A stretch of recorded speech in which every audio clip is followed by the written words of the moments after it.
ભરૂચ તાલુકાના મનુબર ગામની સોસાયટીઓમાં તસ્કરો સીસીટીવીમાં કેદ થતા એક મકાનમાં હાથ ફેરો પણ કર્યો છે। ભરૂચમાં તસ્કરોનો આતંક સામે આવે તે રીતેના સીસીટીવી સામે આવ્યા છે।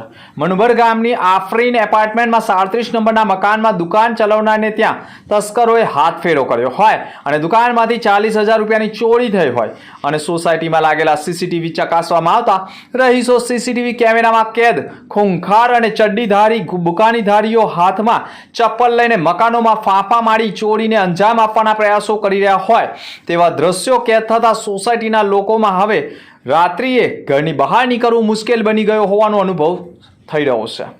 ભરૂચ તાલુકા પોલીસે જે સીસીટીવી કેમેરામાં કેદ થયેલા છે તે વિસ્તારોમાં સીસીટીવીના આધારે પણ જો પોલીસ પેટ્રોલિંગ વધારવામાં આવે અને સીસીટીવીમાં કેદ થયેલા તસ્કરોની શોધી કાઢી સ્થાનિકોની સુરક્ષા કરે તેવી માંગ સાથે સીસીટીવી કેમેરામાં કેદ વિડીયો પણ પોલીસ સુધી પહોંચાડવાના પ્રયાસો કર્યા છે। જોકે સીસીટીવી કેમેરામાં કેદ થયેલા તસ્કરો 1 નહીં 2 નહીં 3 નહીં 4 નહીં 7 થી વધુ તસ્કરો સોસાયટીમાં ફાંફા ફોંદી કરતા હોવાના દ્રશ્યો જોવા મળ્યા છે।